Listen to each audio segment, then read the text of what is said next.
Bismillahirrahmanirrahim. Assalamualaikum warahmatullahi wabarakatuh.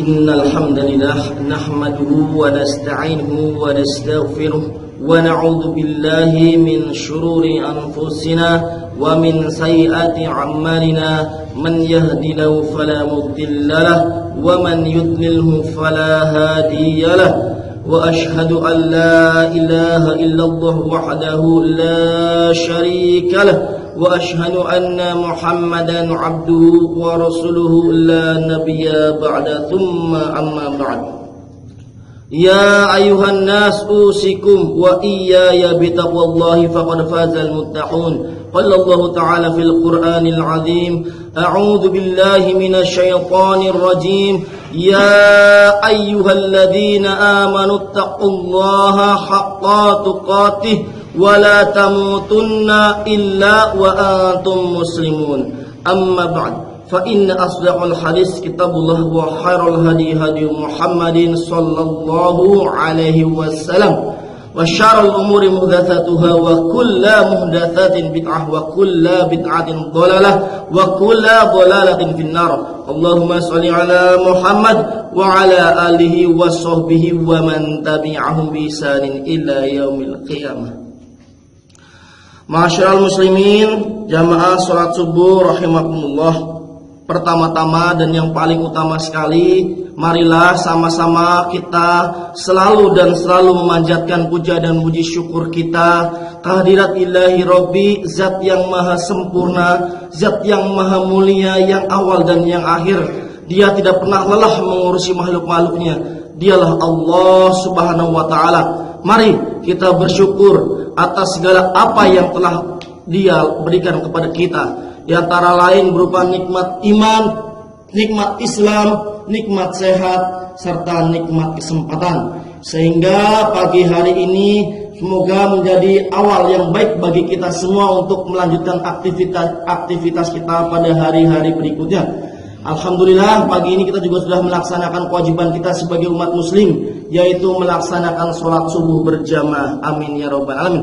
Salawat beriring salam tak lupa dan juga mari sama-sama kita sampaikan, kita curahkan kepada pemimpin kita, uswah dan qudwah kita, Nabiullah Muhammad sallallahu alaihi wasallam beserta keluarganya, para sahabatnya dan para pengikutnya. Dan semoga kita selalu menjadi pengikutnya yang selalu istiqomah, selalu berpegang teguh kepada Al-Quran dan sunnah-sunnah beliau hingga nanti yaumil akhir, insyaallah. Amin ya rabbal alamin.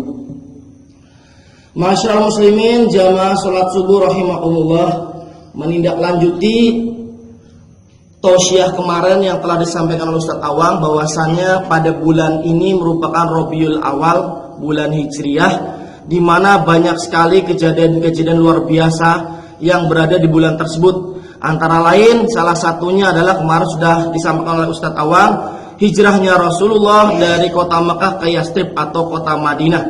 Dan yang paling utama lagi adalah bulan ini adalah bulan di mana kelahiran junjungan kita, pemimpin umat, yaitu baginda Nabi Muhammad sallallahu alaihi wasallam. Dan insyaallah pagi hari ini saya akan membacakan sirah nabawiyah.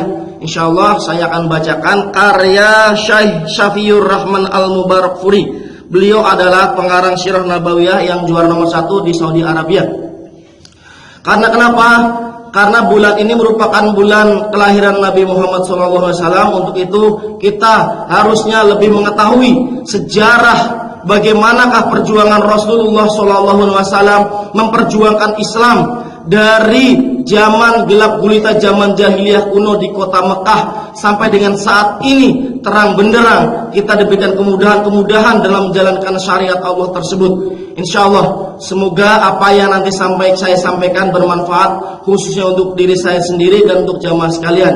Dan semoga kita bisa mentauladani beliau dari akhlaknya, tingkah lakunya, perilakunya, dan kesemuanya. Karena semata-mata ucapan beliau, tingkah laku beliau merupakan wahyu dari Allah Subhanahu wa taala, bukan kehendak nafsu di beliau sendiri.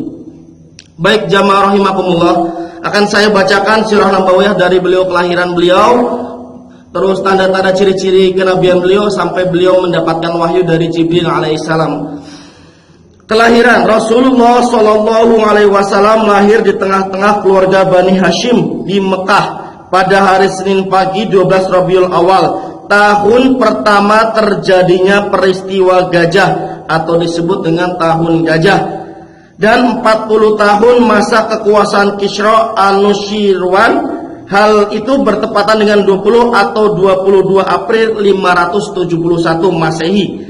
Sesuai dengan penelitian ulama besar Sulaiman Al-Mansyur-Furi dan ahli falak Mahmud Pasha, Ibnu Sa'ad meriwayatkan bahwa ibu Rasulullah SAW berkata, ketika aku melahirkan, dari kemaluanku keluar cahaya yang menerangi istana Syam. Ahmad meriwayatkan suatu riwayat dari Al-Irbad bin Syariah yang mendekati hal tersebut. Diriwayatkan bahwa kejadian-kejadian luar biasa sebagai tanda kenabian terjadi pada saat kelahiran. 14 tembok tinggi istana Kisra Maharaja Parsi runtuh. Api sesembahan orang-orang Majusi mendadak padam, dan gereja-gereja di sekitar telaga sawah roboh telah dilanda gempa. Hal ini diriwayatkan oleh Al-Baihaqi, tetapi riwayat ini ditolak oleh Muhammad Al-Ghazali. Ketika lahir, ibunya memberi kabar gembira tentang kelahirannya kepada kakeknya, Abdul Muthalib. Abdul Muthalib pun kemudian datang dengan wajah gembira, lalu membawa cucunya ke Ka'bah. Abdul Muthalib berdoa kepada Allah dan bersyukur kepadanya, menamakannya Muhammad. Jadi nama Muhammad dinamakan oleh kakeknya Abdul Muthalib. Nama ini belum dikenal di kalangan orang-orang Arab pada saat itu, dan beliau memintanya pada umur 7 hari sebagaimana kebiasaan yang dilakukan oleh orang-orang Arab. Orang yang pertama kali menyusuinya setelah ibunya adalah Suwaibah, mantan budak Abu Lahab. Suwaibah menyusui Rasulullah dengan air susu anaknya yang bernama Masruh. Sebelum itu Suwaibah pernah menyusui Hamzah bin Abdul Muthalib. Oleh sebab itu Hamzah merupakan saudara sepersusuan dari Rasulullah SAW. Dan setelah itu dia juga menyusui Abu Salamah bin Abdul Asad Al-Makhzumi. Di tengah-tengah Bani Sya'ad, kebiasaan orang-orang Arab yang hidup di kota adalah mencari para ibu susu untuk menyusui anak-anak mereka. Tujuan mereka adalah menjauhkan anak-anak dari penyakit-penyakit peradaban untuk memperkuat fisik mereka dan agar mereka mempelajari bahasa Arab yang fasih sejak kecil. Maka Abdul Muthalib mencarikan ibu susu untuk Rasulullah Shallallahu Alaihi Wasallam. Rasulullah pun kemudian disusui oleh seorang wanita dari Bani Sya'ad bin Bakar, yaitu Halimah binti Abi Zuwaib, istri Al-Harits bin Abdul Uzza yang dijuluki Abu Kabsyah, satu kabilah dengan Halimah. Saudara susu Rasulullah SAW adalah Abdullah bin Haris, Anisah binti Al-Haris, dan Huzafah atau Jumzah binti Al-Haris. Dia adalah orang yang mengasuh Rasulullah SAW dan Abu Sufyan bin Al-Haris bin Abdul Muthalib, anak paman Rasulullah. Paman beliau Hamzah bin Abdul Muthalib juga pernah menyusu pada wanita dari Bani Sya'ad. Suatu hari ibu susu Hamzah pernah menyusui Rasulullah SAW ketika beliau berada di sisi ibu susunya Halimah. Jadi Hamzah adalah saudara susu Rasulullah SAW dari dua ibu susu, dari Sulaibah dan dari Suwaibah dan dari Bani Sya'ad dan Halimah. Halimah telah menyaksikan keberkahan yang dilimpahkan Allah kepada Nabi SAW. Ibnu Ishaq berkata, Halimah menceritakan bahwa ia bersama suami dan anaknya yang masih menyusu pergi dari kampungnya. Dalam rombongan wanita-wanita Bani Sya'ad mencari anak-anak susuan. Pada musim kering, Halimah berkata, aku keluar dengan mengendarai keledai putihku. Kami membawa onta kami yang sudah tua. Demi Allah, onta tersebut tidak mengalirkan susunya setetes pun. Semalaman kami tidak bisa tidur karena bayi kami menangis terus-menerus kelaparan. Air susuku tidak dapat mengenyangkannya, dan onta kami pun tidak dapat memberikan air susunya. Kami hanya mengharapkan pertolongan. Lalu saya keluar dengan mengendarai keledaiku. Saya terus mengendarainya sehingga keledai tersebut merasa kepayahan. Setelah tiba di Mekah, kami mencari anak-anak susuan. Setiap wanita dari rombongan kami ditawari Rasulullah SAW, tapi mereka menolaknya. Jadi ketika ditawari untuk mengasuh menyusui Rasulullah, semua wanita dari Bani Sa'ad menolaknya. Dia menolaknya setelah dikatakan kepadanya bahwa anak tersebut yatim. Dan Rasulullah posisinya ketika lahir berada di kandungan, orang tuanya sudah tidak ada, Abdullah sudah meninggal. Sebab kami mengharapkan kebaikan dari bapak bayi tersebut. Kami mengatakan, yatim apa yang akan diperbuat oleh ibu dan kakeknya, sehingga kami pun tidak menginginkannya. Semua wanita yang bersama kami sudah mendapatkan anak susuan kecuali saya. Setelah kami sudah siap untuk berangkat pulang, saya berkata kepada suamiku, demi Allah, saya tidak suka pulang di tengah-tengah sahabatku dengan tanpa membawa anak susuan. Saya akan datang kepada anak yatim tersebut dan saya akan ambil untuk menyusuinya. Suamiku berkata, boleh saja, hal itu kamu lakukan. Semoga Allah memberikan barokah pada dirinya untuk kita. Selanjutnya Halimah mengatakan, aku pun mendatanginya dan mengambilnya. Tidak ada sesuatu pun yang mendorongku untuk membawanya, kecuali karena tidak ada bayi lagi selain dia yang saya dapati. Setelah ku ambil, dia ku bawa pulang ke rumahku. Tatkala aku letakkan di pangkuanku, aku berikan kepadanya air susu apa saja yang dia kehendaki dari puting susuku. Dia pun meminumnya sampai puas, dan saudara susunya ikut meminum juga sampai puas.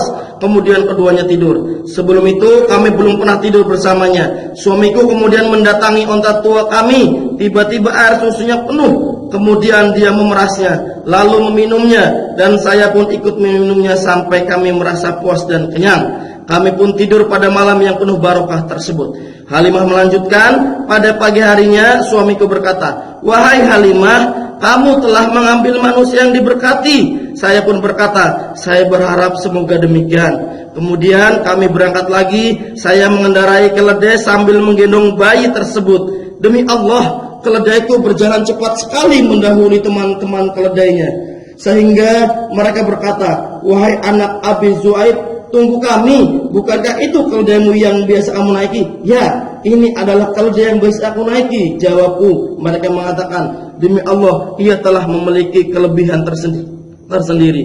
Kemudian kami tiba di rumah kami di perkampungan Bani Sa'ad. Tidak ada tanah dari bumi Allah yang lebih tandus dari perkampungan Bani Sa'ad. Namun setelah Rasulullah SAW bersama kami, kambing-kambing kami banyak mengeluarkan air susu. Kami memeras dan meminumnya, sementara orang-orang tidak dapat memeras air susu kambingnya, walau setetes pun.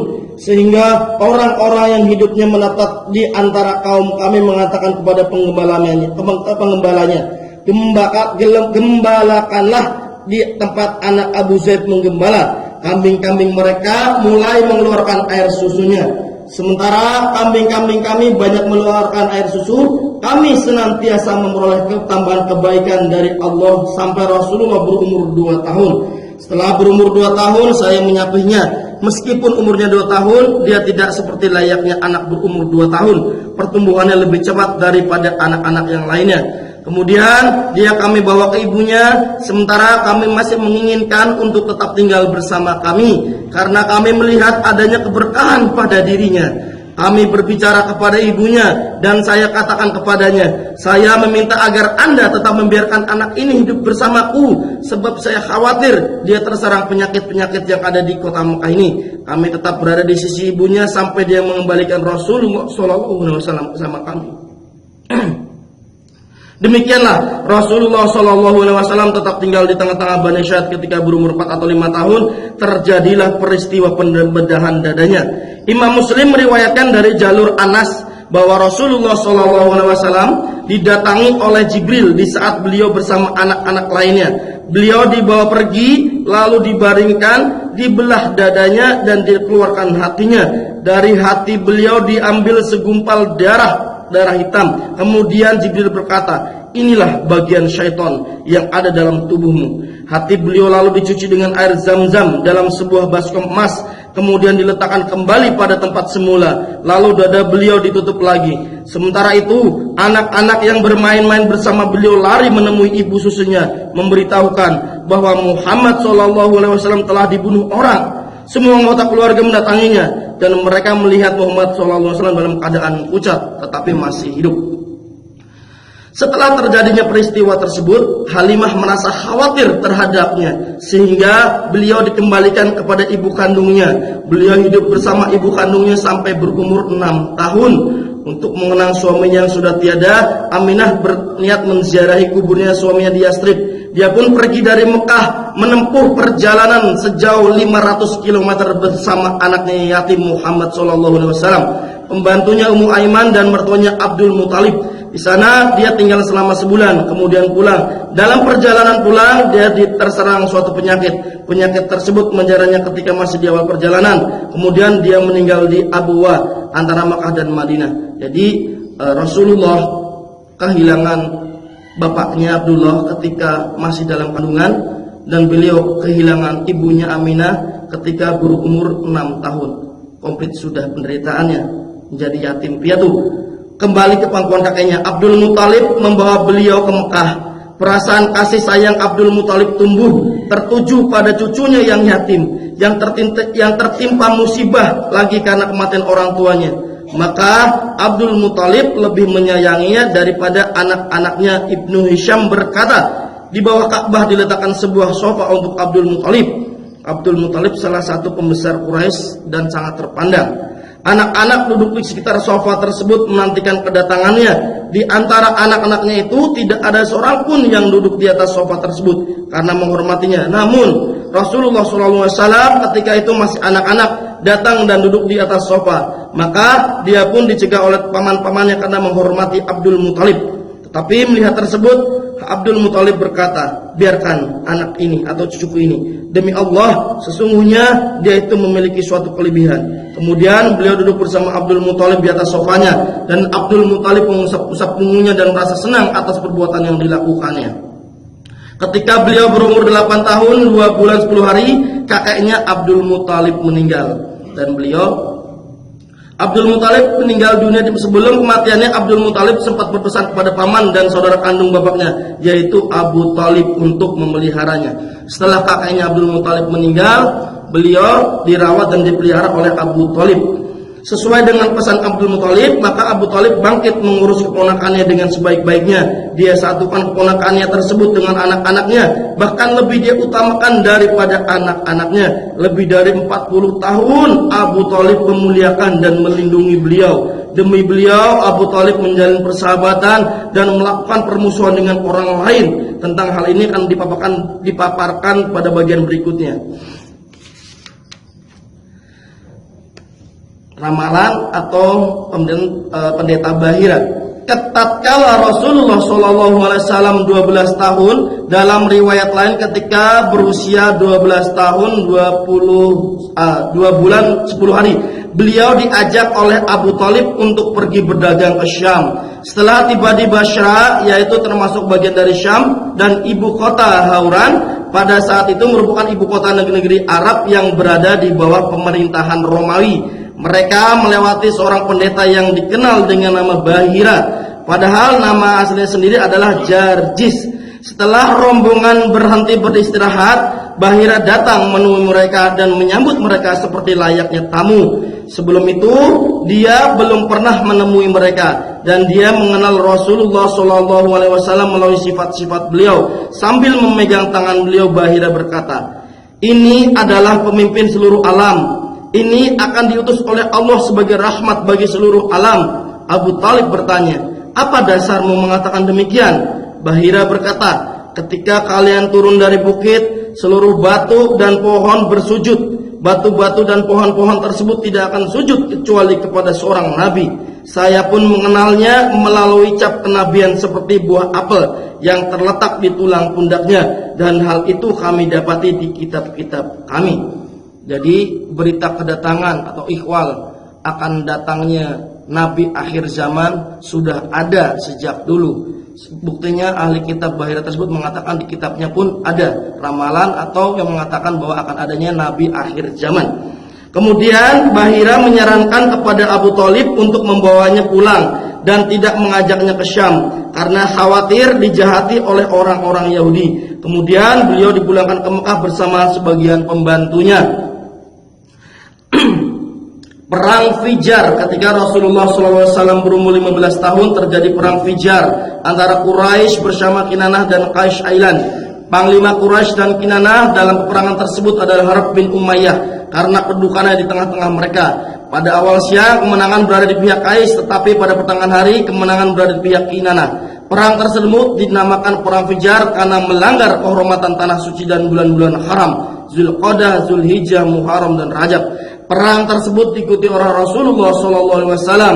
Beliau membantu mempersiapkan anak panah untuk paman-paman beliau. Akibat peperangan tersebut terjadilah Hiful Fudul atau persekutuan kebajikan, yaitu pada bulan Zulqa'dah. Persekutuan tersebut disambut oleh beberapa suku Quraisy, yaitu Bani Hashim, Bani Al-Muttalib, Bani Asyad bin Abdul Uzza, Bani Syurah bin Kilab dan Bani Taim bin Murrah. Mereka berkumpul di rumah Abdullah bin Jad'ah. Mengingat usia dan kedudukannya yang terpandang, mereka bersepakat dan saling berjanji untuk mencegah terjadinya kezaliman di Mekah. Baik kezaliman tersebut menimpa penduduknya maupun orang lain. Mereka akan membela setiap orang yang terzalimi sampai menerima kembali haknya. Persekutuan tersebut disaksikan oleh Rasulullah. Semangat persekutuan tersebut bertentangan dengan semangat kejahiliahan yang dibangkitkan oleh fanatisme kesukuan. Dalam suatu riwayat disebutkan bahwa sebab yang mendorong terbentuknya persekutuan tersebut adalah seorang dari kabilah Zubaid datang ke Makkah membawa barang dagangan, kemudian dibeli oleh Al-As bin Wail Al-Asahmi. Kami akan tetapi setelah mengambil barang yang dibeli tersebut, Al-As tidak mau membayarnya. Kemudian orang dari Bani Zubaid itu meminta tolong kepada sekutu-sekutu Bani Abdiddar, Bani Makhzum, Bani Jam, Bani Sam dan Bani Adi. Namun mereka tidak menghiraukannya. Kemudian ia naik ke atas bukit Abi Quraisy dan mengalunkan syair-syair yang menggambarkan tentang kezaliman yang menimpanya dengan suara lantang. Ketika mendengar syair-syair tersebut, Zubair bin Abdul Muthalib berkata, hal ini tidak bisa dibiarkan. Kemudian kabilah-kabilah yang disebutkan di atas berkumpul untuk mengadakan Hiful Fudul. Mereka mendatangi Al-Ash bin Wail dan berhasil mengembalikan hak pedagang yang telah dipepas oleh Al-Has setelah mengadakan persekutuan tersebut. Pada masa remaja, Rasulullah SAW tidak memiliki pekerjaan tertentu. Namun beberapa riwayat menyebutkan bahwa beliau pernah menggembalakan kambing. Beliau menggembalakan kambing-kambing tersebut di tengah-tengah Bani Syad dan di Mekah, yaitu kambing-kambing milik penduduknya dengan upah beberapa qirat. Ketika berusia 25 tahun, beliau pergi ke Syam membawa barang dagangan Khadijah radhiyallahu anha.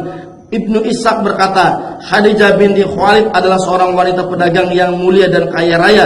Dalam mengelola perdagangannya, ia mempekerjakan kaum pria untuk menjualkan barang-barang dagangannya dengan memberikan kepada mereka sebagian dari keuntungan yang mereka peroleh. Quraisy adalah kaum pedagang. Ketika mendengar berita tentang Rasulullah SAW sebagai seorang yang jujur dan amanah dan berakhlak mulia, Khadijah mengirimkan seorang utusan kepada beliau, menawarkan kesempatan kepada beliau untuk berdagang dan akan memberikan kepada beliau keuntungan yang lebih besar daripada yang telah diberikan kepada pedagang-pedagang yang lain. Dalam perjalanan dagang tersebut, beliau akan ditemani oleh pembantunya yang bernama Maisyarah. Rasulullah SAW pun menerima tawaran dagang tersebut. Kemudian berangkatlah beliau membawa barang-barang dagangan Khadijah dengan ditemani oleh Maisyarah sampai tiba di Syam. Itulah awal pertemuan Rasulullah dengan Khadijah atau yang akan menjadi istrinya nanti. Rasulullah SAW tiba di Mekah. Khadijah pun melihat amanat dan berkah pada hartanya, dan hal itu belum pernah dia lihat sebelumnya. Khadijah juga menerima laporan dari pembantunya Maisyarah tentang hal-hal yang telah disaksikannya pada diri Rasulullah, yaitu tentang akhlak dan kejujuran beliau. Maka Khadijah berhasrat untuk menikah dengan beliau, padahal para pemuka Quraisy sangat menginginkan dirinya.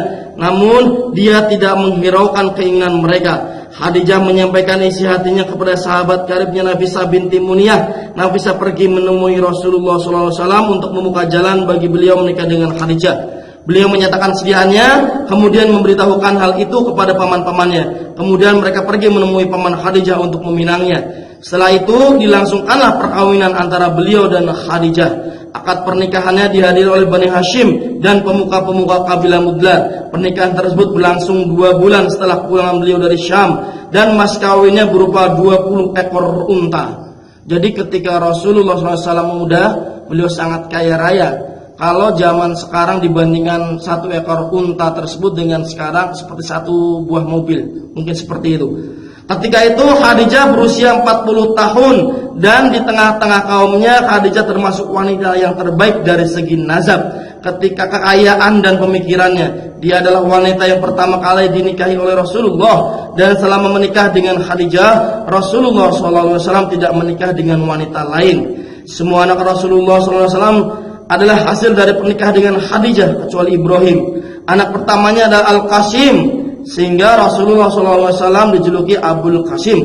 Setelah itu lahir Zainab, Ruqayyah, Ummu Kulsum, Fatimah dan Abdullah. Abdullah diberi laqab At-Tabib dan At-Tahir. Seluruh anak lelakinya meninggal ketika masih kecil, sedangkan anak-anak perempuannya seluruhnya mengalami masa Islam. Mereka masuk Islam dan ikut berhijrah. Namun mereka meninggal ketika Rasulullah SAW masih hidup, kecuali Fatimah radhiyallahu anha.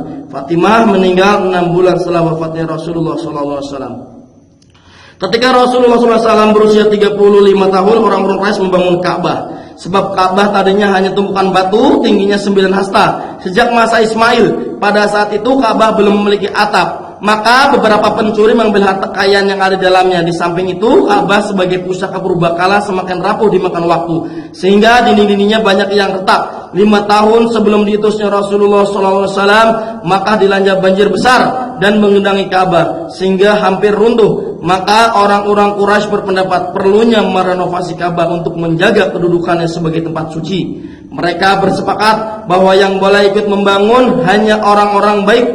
Pezina, rentenir dan orang-orang zalim tidak boleh ikut membangunnya. Mereka takut untuk menghancurkan Ka'bah. Kemudian Al-Walid bin Al-Mughirah Al-Makhzumi memulainya, dan orang-orang pun mengikutinya setelah melihat bahwa Al-Walid tidak tertimpa suatu pun.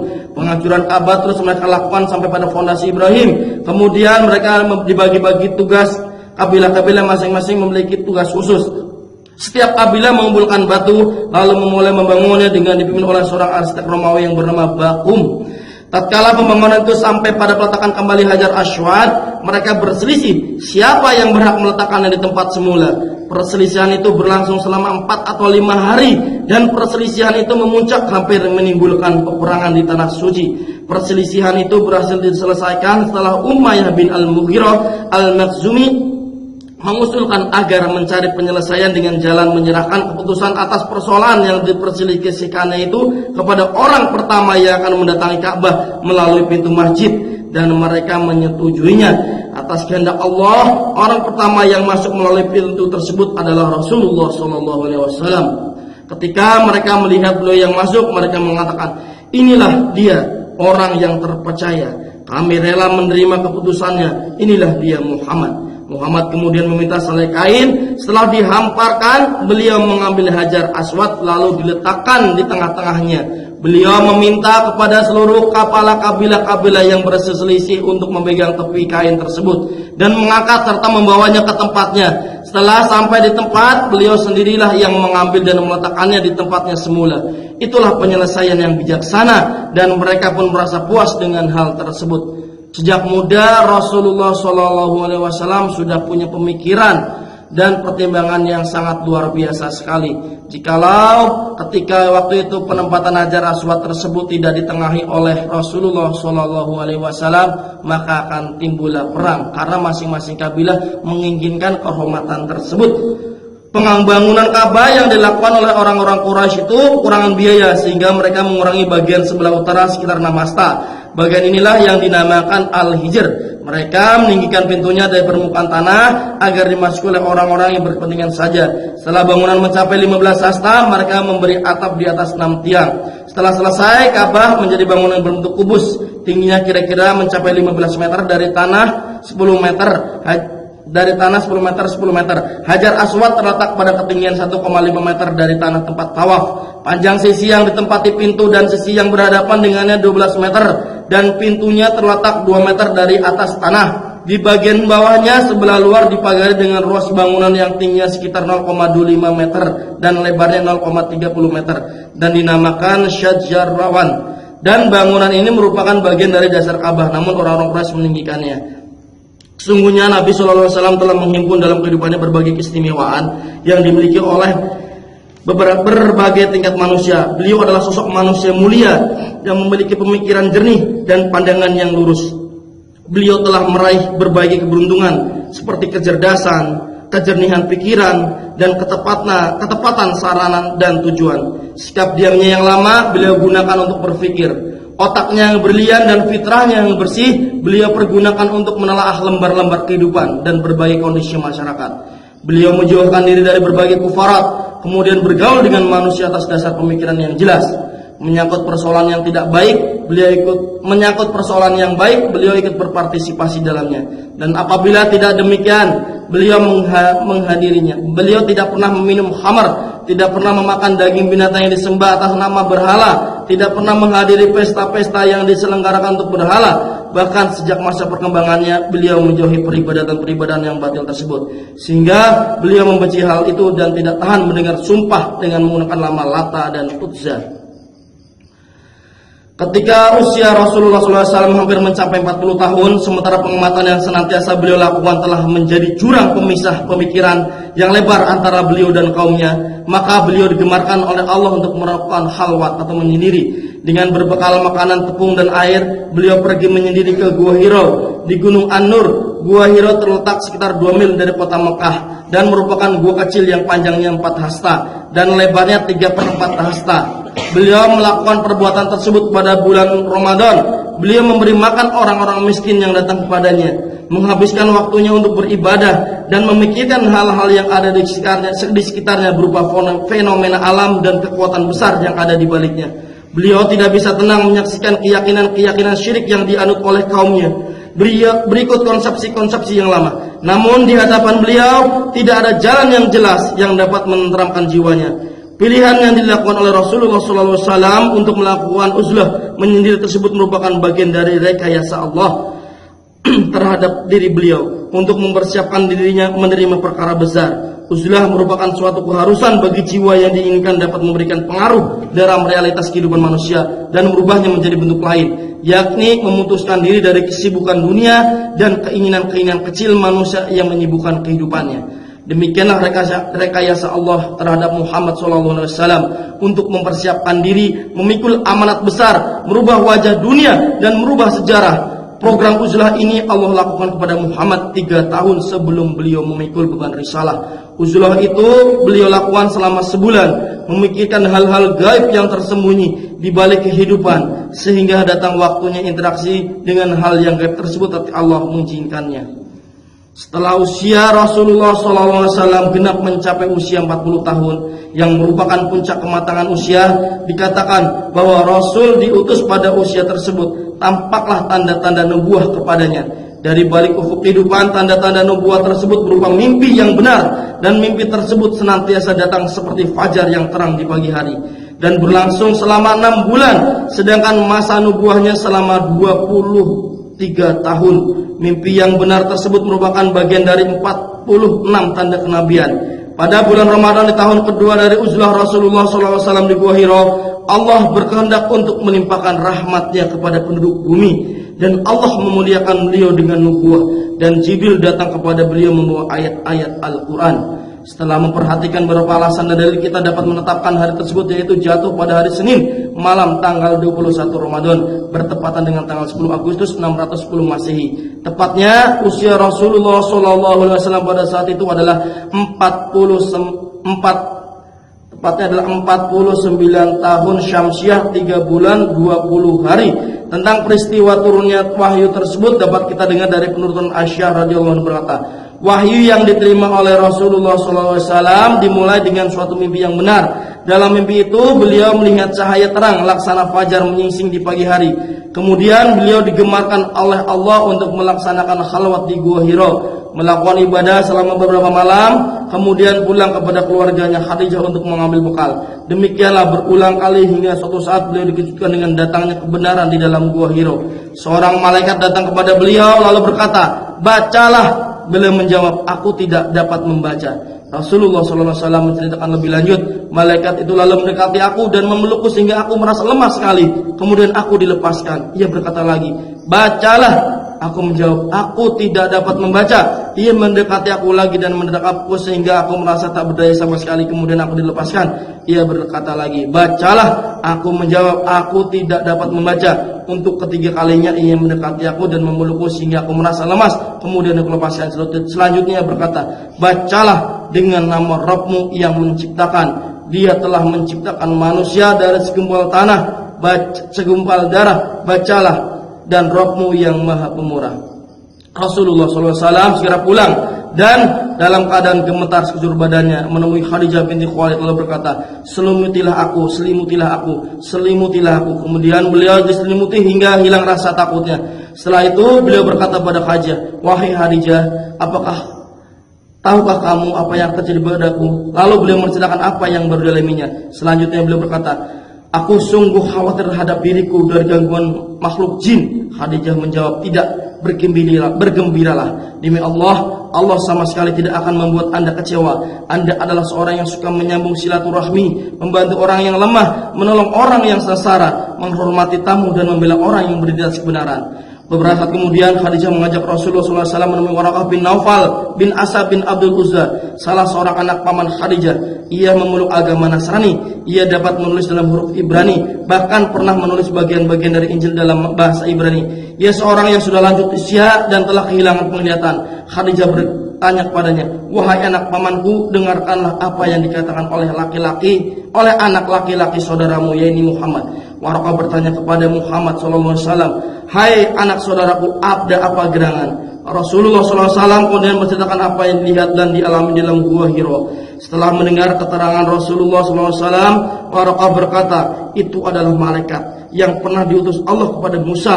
Alangkah bahagianya seandainya aku masih muda perkasa. Alangkah gembiranya seandainya aku masih hidup tatkala kamu diusir oleh kaummu. Rasulullah SAW bertanya, apakah mereka akan mengusir aku? Waraqah menjawab, ya, tak seorang pun yang datang membawa seperti yang kamu bawa kecuali akan diperangi. Seandainya kelak aku masih hidup dan mengalami hari yang kamu hadapi itu, pasti ku bantu sekuat tenagaku. Tidak lama kemudian Waraqah meninggal dunia, dan untuk beberapa waktu lamanya Rasulullah SAW tidak menerima wahyu. At-Tabrani dan Ibnu Hisam meriwayatkan sesuatu yang menjelaskan bahwa beliau keluar dari Gua Hira setelah dikejutkan dengan datangnya wahyu. Kemudian beliau kembali dan meneruskan khalwatnya, lalu kembali ke Mekah. Riwayat At-Tabrani memuat suatu penjelasan tentang sebab keluarnya beliau dari Gua Hira. Berikut ini adalah teksnya. Setelah menyebutkan tentang kedatangan wahyu, Rasulullah SAW bersabda, makhluk Allah yang paling saya benci adalah penyair dan orang gila. Saya tidak tahan melihat kedua makhluk tersebut. Selanjutnya beliau mengatakan, sungguhnya yang paling aku jauhi adalah seorang penyair atau orang gila.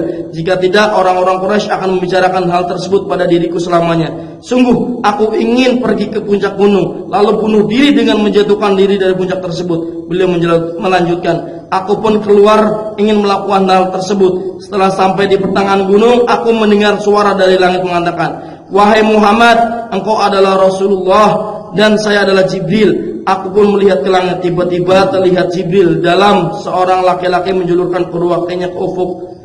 Langit mengatakan, wahai Muhammad, engkau adalah Rasulullah dan saya adalah Jibril. Aku pun berhenti dan memperhatikannya, sehingga hal itu membuat diriku lupa terhadap apa yang hendak aku lakukan. Aku berdiri terpaku, tidak maju dan tidak pula mundur. Kemudian aku berpaling daripadanya ke ufuk langit. Namun di setiap sisi langit yang kulihat, dia tampak seperti semula, sehingga aku pun tetap terpaku di tempat, tidak maju dan tidak mundur. Sementara itu Khadijah telah mengutus para utusannya untuk mencariku sampai ke Makkah, namun mereka tidak menemukan aku. Lalu kembali ke Khadijah, aku pun tetap berada di tempat. Kemudian Jibril baling dariku dan aku pun pulang ke keluargaku. Aku pun datangi Khadijah dan duduk bersandar pada bahannya, lalu berkata, wahai Abul Qasim, kamu berada di mana? Demi Allah, aku telah mengutus beberapa orang untuk mencarimu sampai ke Makkah, namun mereka tidak menemukanmu dan kembali kepadaku. Kemudian aku menceritakan peristiwa yang telah kualami. Lalu dia berkata, wahai anak pamanku, bergembiralah dan tegarlah, demi zat yang jiwa Khadijah berada di tangannya. Sesungguhnya aku berharap engkau menjadi nabi umat ini. Kemudian Khadijah pergi menemui Waraqah dan mengabarkan peristiwa yang dialami suaminya. Waraqah mengatakan, Maha suci, demi zat yang jiwa Waraqah berada di tangannya, telah datang kepadanya malaikat agung Jibril yang pernah datang kepada Musa. Sesungguhnya dia adalah nabi umat ini. Katakanlah kepadanya, hendaknya tetap tegar. Khadijah pun pulang lalu mengabarkan kepada suaminya perkataan Waraqah tersebut. Setelah Rasulullah SAW selesai dari khalwatnya dan pulang ke Mekah, beliau ditemui oleh Waraqah. Setelah mendengar berita dari beliau, Waraqah berkata, demi zat yang jiwaku berada di tangannya, sungguhnya kamu adalah nabi umat ini. Kamu telah didatangi oleh malaikat agung yang pernah datang kepada Musa. Mungkin untuk pembacaan Sirah Nabawiyah cukup sampai di situ dulu, masih banyak sekali yang perlu disampaikan tapi waktunya yang tidak cukup. Jadi pada dasarnya seperti ini. Ketika kita merasa mencintai Rasulullah SAW, kita harus mengikuti apa-apa yang telah diajarkan oleh Rasulullah, dan kita harus menjadikan panutan beliau kepada kita, tauladan kita, karena di Al-Quran sendiri telah dijelaskan bahwa beliau adalah suri tauladan yang baik. Semoga dengan pembacaan Sirah Nabawiyah tadi menambah motivasi kita, semangat kita untuk tetap mencintai Rasulullah dan mengikuti apa-apa yang telah Rasulullah ajarkan kepada kita. Amin insyaallah. Mari sama-sama kita akhiri ta'lim kita ini dengan bersama-sama baca doa kafaratul majelis. Subhanakallahumma bihamdika asyhadu an la ilaha illa anta astaghfiruka wa atubu ilaik. Wassalamualaikum warahmatullahi wabarakatuh.